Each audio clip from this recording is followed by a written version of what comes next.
Hey, this is Cam with Blacktail Studio, and this week we are finally going to mix some color, make some dovetails the cheating way, and add a really nice high gloss finish to this black, walnut, and blue resin table. Stay tuned. I suppose I forgot to mention that we will also be building a table in addition to all of that. And we are starting with a really cool black walnut slab that I've been saving for about a year or so now. And I didn't really want to cut this down the middle when I was saving the slab, but this ended up being the perfect size and the perfect piece for this console table I'm making, so I decided to sacrifice it. And the inspiration for this was one of my very first console tables that I had made out of black resin and black walnut right here. And the client really liked the island, so it fit really nicely and it was going to be pretty close to that original table. So that was the inspiration. And nice thing about this one was it wasn't that big of a table. I was able to actually do most of the work myself on my relatively small tools compared to that industrial shop that you see me go to from time to time. These slabs were in really pretty good shape. There was a little bit of raw, a little bit of softwood, which is what you see me removing there. And then I'm taking the angle grinder over to the edge of the live edge just to make sure that when the epoxy's poured, it has a really good solid wood surface to bond to, nothing that could kind of pull apart with bark or softer wood. After I get done sealing the edges with a faster drying epoxy, I blasted through this mold build, which if you're curious about how to make a guaranteed leak-proof mold, I have a full video and a blog that I'll add links to those in the video description below. But for now, we're gonna kind of fast forward past that part.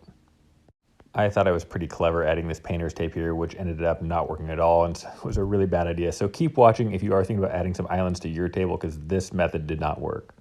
Since most of my tables are black, I never really get to show you guys how I test my colors. And this is something I go over with my students in my resin workshop. And this is just water in a clear plastic cup. And the liquid glass epoxy we're using cures just as clear as water. So this is why water makes the perfect medium for testing out our colors. And all I did was I added some blue pigment, and then I added a bunch of pearl white pigment. And the pearl white is so cool to add to almost any color because it doesn't overwhelm it. It just adds a ton of metallics and contrast and iridescence. So if you want a little more razzle dazzle in your table, try adding pearl white to really almost any color. Speaking of the liquid glass epoxy, this is the resin we will be using in this table. And after using this resin for the last 6 months or so, as of last month, I am officially a brand ambassador for them, which means I'm sponsored, which means technically I am no longer an unbiased user of their product. So just want to be as upfront with you guys about the fact that I am now in collaboration with Liquid Glass, and I do appreciate you guys showing them the same support that they show me. And a lot of people ask, what's wrong with this other brand? Why don't you use this brand? What's wrong with this one? And I like to talk about the positives of a product instead of the negatives of another. So the clarity, the strength, the flexibility, and the consistency of this product, meaning I've never had any bad batches or crystallization or anything like that. So all of those things together make this my favorite epoxy. And yes, I am now sponsored by them, so take that or leave it, but I do use this in all of my tables now. One of the most common mistakes that can't be repaired is unmixed epoxy or incomplete mixing of epoxy. So really take your time, use that stick, scrape the sides, scrape the bottom when you're using your paddle mixer. Just really fold it in, mix it, probably a good 3 or 4 minutes at least, making sure to scrape the bottom and the sides. But when you pour it, don't scrape it out off the sides and the bottom, because any potentially unmixed epoxy is going to be that bits clinging to the sides. So don't spatula it out from the sides and the bottom, only let it pour out naturally with gravity. Another super common mistake that people make when using these powdered pigments is they don't realize that they will settle. And since these deep pour epoxies take so long to cure, you might make your pour, do a bunch of cool designs, go to bed, come back the next morning, and they will all be on the bottom of the mold because they have settled due to gravity.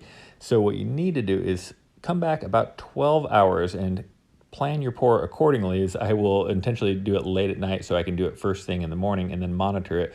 And what I do is I set a timer for every 30 minutes so I can keep making these swirls until the epoxy has set up to the point where I can no longer add any more swirls and they will be locked into place. So ended up taking about 16 hours before I did my final swirl, and you'll see here just how thick it is at that point.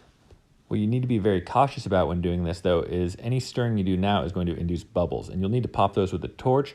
And you see that I am barely just skimming the top, and that is because if I was to dig that dowel in there and really fold the epoxy over itself, I would induce way too many bubbles that would not pop on their own. So that would kind of ruin the look of the project. So just be very light and delicate. You see me there just skimming the top, and this is at 16 hours, so you see just how thick it is.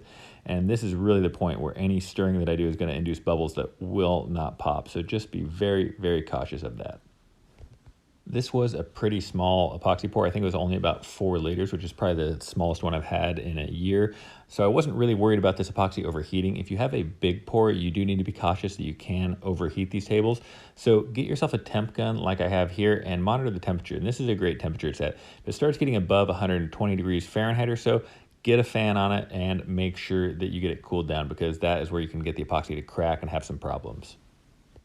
I want to take a quick second to welcome anybody who is watching one of my videos for the very first time, and thank those of you that watch these videos every single week.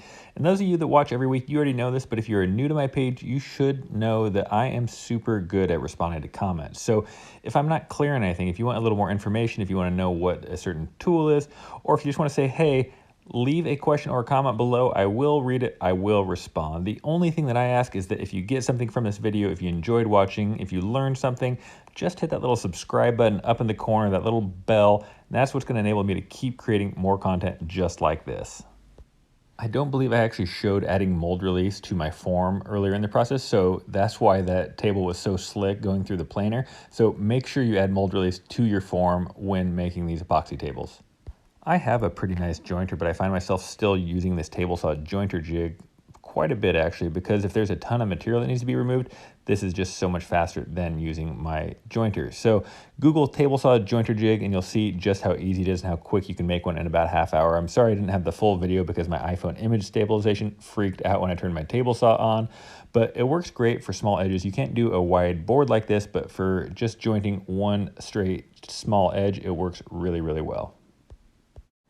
And if you haven't figured out what I'm actually doing at this point, is I am just jointing and planing all of the wood for my wood table legs that I'm going to be doing. And this isn't really going to be a step-by-step how to make these legs. I'm just going to give you the broad strokes of how I did it. And part of the reason why I'm not making this a step-by-step is I ended up using an old dovetail jig that I haven't used in a long time.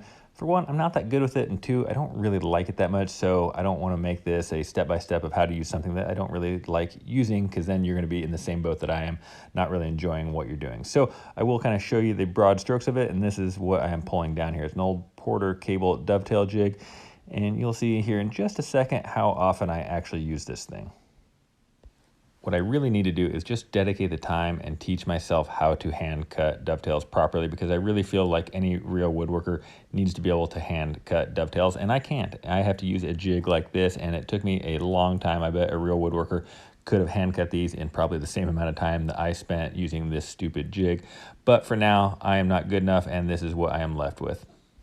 I always love learning new things about you guys, because I bet I'm not alone in having a skill that is long past overdue learning. So let me know, what is a skill that you wish you would have learned by now, or maybe something you want to learn in the next year or so. And it doesn't have to be woodworking. It definitely can be, but maybe you wish you would have learned to play the guitar or the piano or taken a writing class. So let me know in the comments below, what is something that you think you should have learned by now? And let's see who can surprise me. Maybe not with the weirdest thing, but maybe something I wouldn't have expected one of my viewers would be interested in.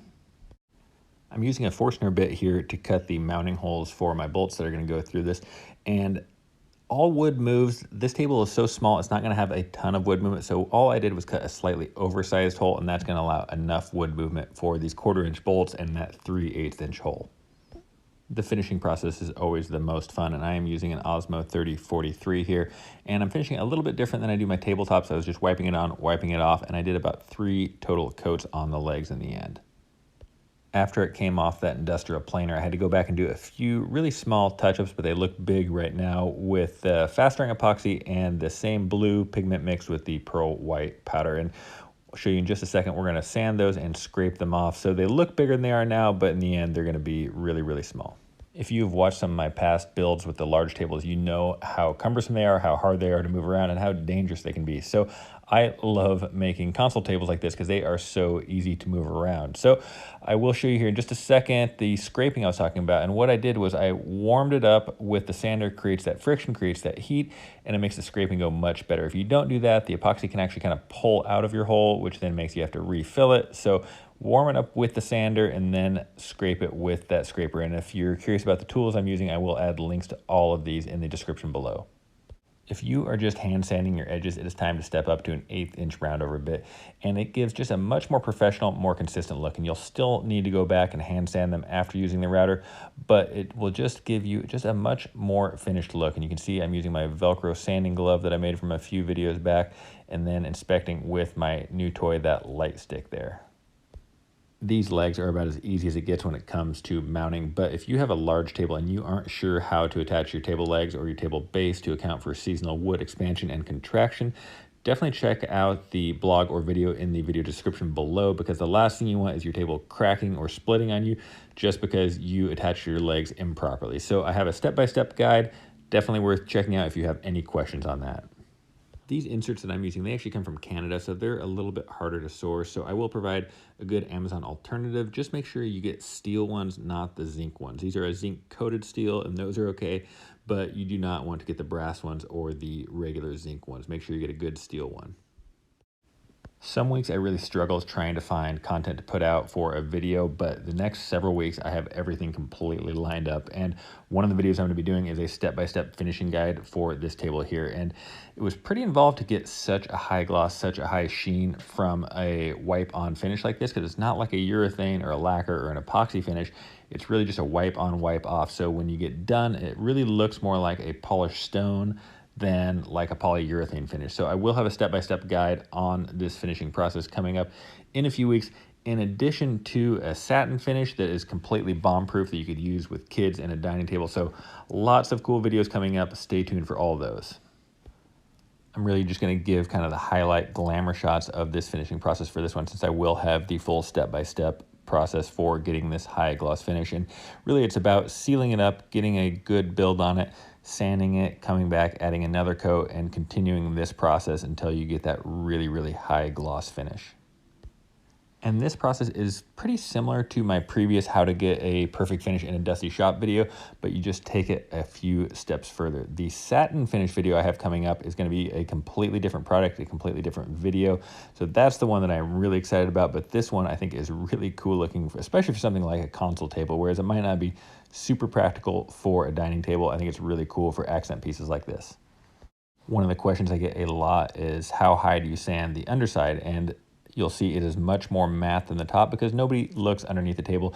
Most of my clients aren't willing to pay to have the underside finished just as nice as the top because nobody looks on the underside of a table. So I sand 150, do 2 coats of the same finish, and call it good.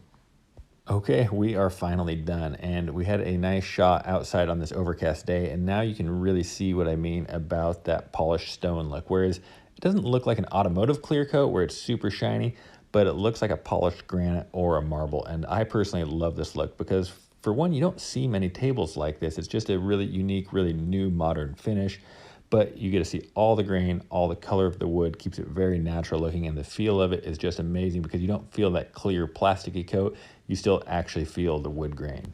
Natural light is always the best light to photograph or video an object in. The problem is it's really hard to photograph these in a studio setting using natural light. So I did set up the photography backdrop, and I used my old light painting method that is not a method I invented, but it is a technique that I use. And it starts with a black backdrop like this. Then I take a flashlight, turn all the lights off, and I actually did a video on how I shoot my tables, and it creates a pretty cool effect. It's not quite as nice as the natural light, but it does enable me to get some shots like this. So I think it's pretty cool, but I also took some photos on a white backdrop, and I would be curious to know which ones you guys actually prefer, because you can see some of the shadows, and I'll have some photographers that probably comment and tell me how I can fix some of these problems. But the white I thought looked pretty good with this walnut and blue, but let me know in the comments which one you prefer. As some of you know, I like to give a little bit of credit to the people that make it all the way to the end of the video each week. So this week, start your question or comment with your job or job title, and then I will know you watched the entire video, and I promise I will answer all of your questions or comments first, and it will enable me to get to know a little bit more about you guys in the process. So thanks so much for watching the entire video this week, and please subscribe for more videos just like this one. Have a great day.